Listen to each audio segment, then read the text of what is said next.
Hello, this is Mark from Super Agates, and what I thought I'd show you today is how I polish some of my stones.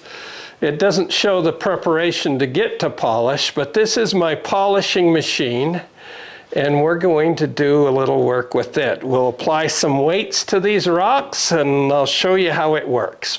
Essentially, it's a rotating pad, a wool rug with high-grade cerium oxide applied to it.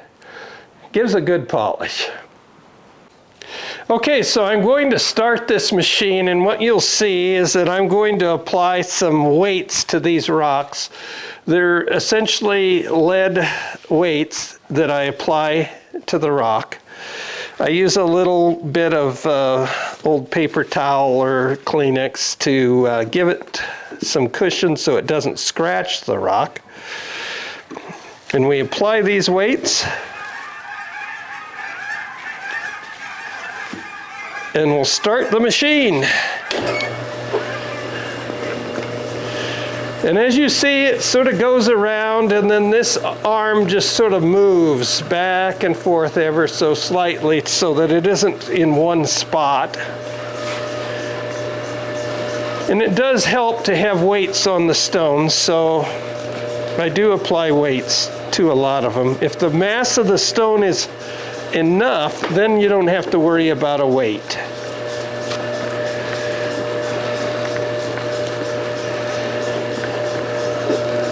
It's not at all hard work. You just sort of sit here and watch, and every so often you spray a little bit of water on there, or you apply a little bit more cerium oxide. Occasionally the weight will come off, as you just saw there. And if it was a metal surface, it'd be a big deal, but since it's just carpet, it's not much of a problem. And that's what you're watching for. But as you see, it'll take about a half hour of this, and then occasionally I'll have to move the rock because the front edge polish is different than the back edge, so you just switch them around. Bigger stones may take longer than smaller ones, but it is a lot of fun to do, especially when you get something finished at the end.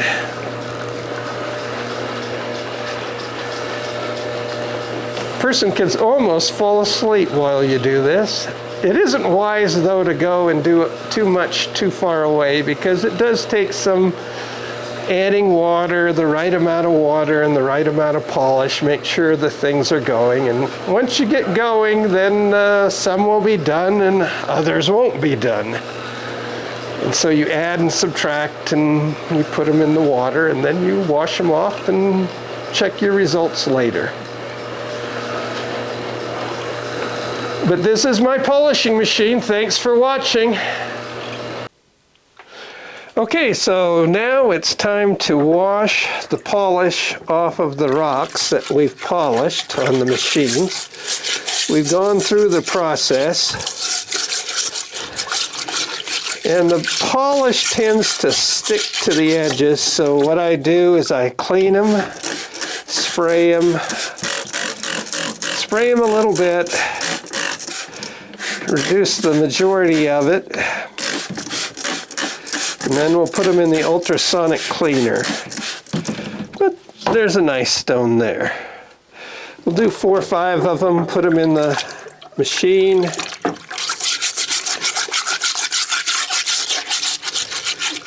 Sort of tedious work, but nobody wants to see that white edge on there, so it's something that needs to be done. The spray bottle gets a lot of it off, but then the ultrasonic does a really good job. Oh, nice condor there. Well, what else have we got in here? Here's a Baker Ranch from New Mexico. The bugs I really like to spray out because it doesn't seem to get at them as well. You want those crystals that are in that vug to really pop.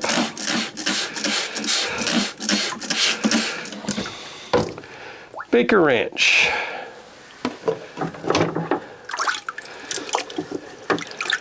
And here is a piece of bumblebee from Indonesia.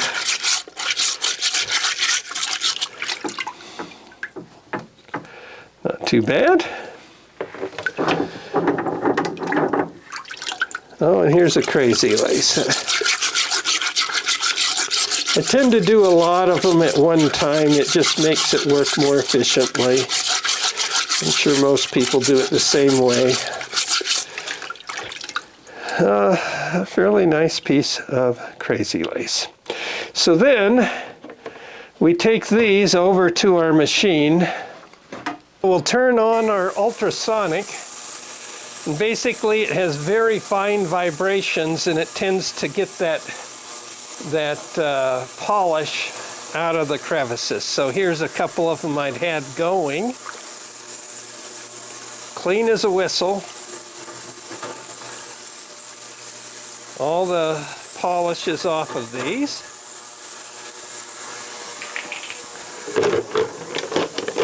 And now we'll put the ones that we just did in there to finish them off.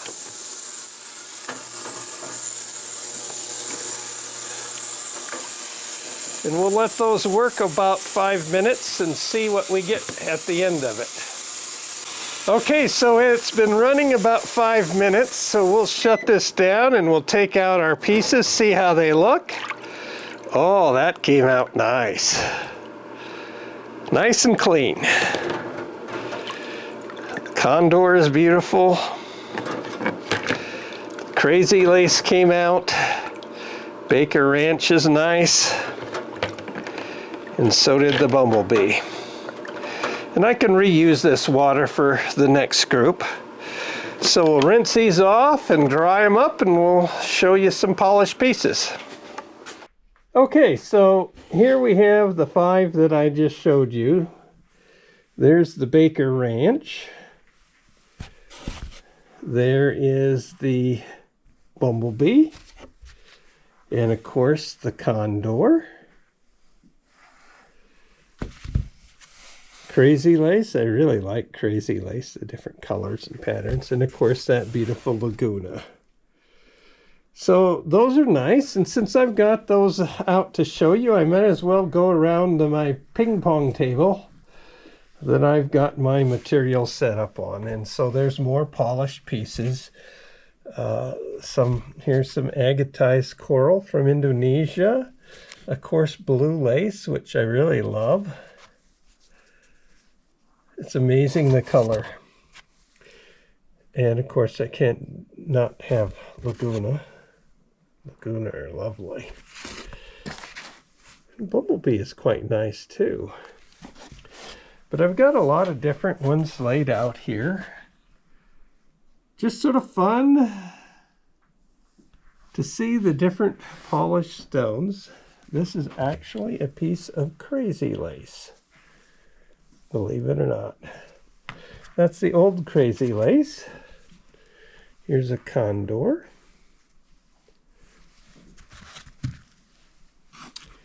A Baker Ranch. I always do tiger eye. And I'll do as much of that as I possibly can. Just look at that contrasting color. Oh! As we go around the table, you'll see some here that are not done yet. I do a lot of tumbling, and for one reason or another, these either need more work or I may have abandoned them. There's a beautiful piece of tiger eye that I haven't done yet. Some more tumbling material. I love the jaspers from India. Piece of petrified wood. Here's some nice pieces here. This is a huge piece of zebra jasper. And you can sort of see from my hand that it is a big piece. Very, very nice contrast. And I do have some crazy lace that will be going in the tumblers. They need a little bit more grinding. There's just some stuff showing on them. Up here we have some more that need to be polished. They probably need to have more grinding. And then we come to more finished material. Another crazy lace. We've got a Puma, Cathedral, and more crazy lace. You can see that's a mirror image of each other. They were cut from the same stone. This is a piece of Namibia blue agate. One of the few that I can hunt for is the prairie agate. I do like stone of almost any kind. Now this is a piece of jasper that I have tumbled. It has an extraordinarily good red color. There is a piece of tiger eye that's quite nice. This is Indonesian agate, and you can see it has sort of a plumy look in there. An agate from India. I mean, it goes on and on. Some of these you'll actually probably see on my website, Super Agates. This is a most unusual piece of condor agate. It has sort of ice in there. Never cut one like that before. Another quite nice Laguna agate. Size does matter. And I do a lot of the Nebraska blue. Now that's the gemstone of Nebraska. Nebraska's not known for rock hunting, but in the Panhandle there is Nebraska blue chalcedony, and that will fluoresce a bright green under shortwave light, sometimes even on longwave. There's a beautiful Puma, just lovely. Some other Pumas. Piece of tiger eye. Here's a black skin agate. I've just polished. That's from India. Another Puma. Here's the other half to that Puma. Now look at this Baker Ranch. Look at the sparkling druzy in that. Oh, that's lovely. And looky here, another prairie agate. Very good contrast. Tiger eye. Then we go around, that's the polished stuff. Then I have stuff here that's ready to go into the tumbler. And I haven't decided on this whether I need to rerun it or not. It'll probably turn out pretty good, but it might need another run. And then here's some other agates that need to be polished. Laguna agate. These are ready for the tumbler. Those are fluorite. Here's a piece of nice sodalite. And if you look down here, I just got buckets and buckets and buckets of work to do. You can see I've got quite a mess down here, but it's a mess that I love, and I love the polished stones.